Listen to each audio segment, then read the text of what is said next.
खुलुमबाय BTR news चेनेलाव गासैखौबो बरायबाय। आंनि चेनेलखौ साबस्क्राइब खालायाखैबा साबस्क्राइब खालायदो आरो बे खाथिनि बेल आइकन बेलखौबो थुनानै होदो जाहाथे गोदान भिडिअ बानाय सिगांग्रो नटिफिकेसन सौहैनाय बायदि। तामुलपुर इउएन एकाडेमि फरायसालिनिफ्राय JEE पास उथ्रिनो हानाय रादाब बसुमतारीखौ मैया फरायसालिनिफ्राय बरायदों। आसाम पुलिसनि आरोबाव गुबुन मोनसे बाखनायथाव नायबिजिरनाय अपारेसन मोनसे हाइकी हानजानि गेजेरजों 16 नबेम्बर 2021 खालारखालि मोनानि 9:30 रिंगायाव मणिपुराव गंसे साखा खबनै मटर साइकेलजों 150 सुबुंनि पिकअपनि सिङाव 1.77 किल'ग्राम हेर'इन हमनो मोननाय जादों। सानै दायनिगिरिखौ हमनो मोनदों। बड'लेण्ड मुलुगसोलोंसालिमानि जेंनाखौ लानानै बाक्सा जिल्लानि बर' फरायसा आफादा दाब दाब फरायसालिमायाव सोमावसारदों। बिटिसिनि बाजेट सेसन जथुम्मानि समाव अल बिटिआर नन प्रफेसनेल एलपि इउपि टिचार एस'सिएशन मैया 2 घन्टा धर्ना हाबाफारि लादों। क'क्राझार सोहोरनि साखाथियाव थानाय राजमेलानि फोथाराव 2 घन्टा धर्ना हाबाफारि दाबि दैखांदों। दुलाराय बिटिसिनि सरकारनि नङै एलपि इउपि टिचारफोरा 6.3 दफायाव लिरनाय बायदियै गावसोरनि मोननांगौ मोनथायखौ थाबैनो बिटिसिनि बाजेट सेसन जथुम्मायाव सोना होनो थाखाय दाबि दैखांदों।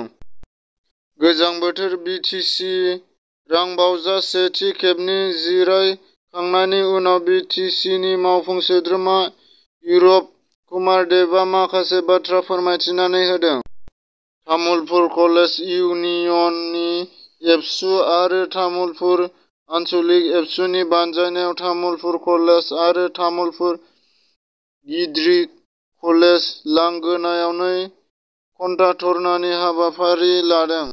बाक्सा जिल्लानि सदर थावनि मुसलपुराव एबसु आरो कलेज फरायसाफोरजों खुद्रिदों।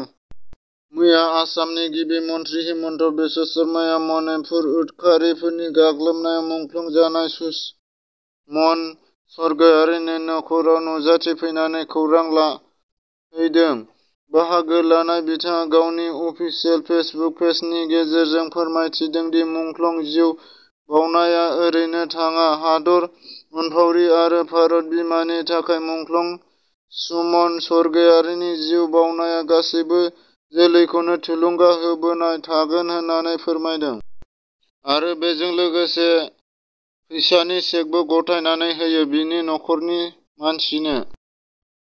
मैया बिटिसिनि रांबावजा हाबाफारियाव गिबि खेब बिपिएफनि एमसिएलएफोरा बाहागो लादों आरो बेयाव माखासे बाथ्रा फोरमायथिनानै होयो। बड'लेण्ड मुलुगसोलोंसालिनि भाइस-चेन्सेलरनि हेंथायै सालबारि कलेजआ दुलाराय बर' फरायसा आफादनि दैदेननायाव 2 घन्टा धर्ना। बिटिसि एसेमब्लियाव बिपिएफ हानजाया गिबि खेबनि थाखाय बाहागो लादों।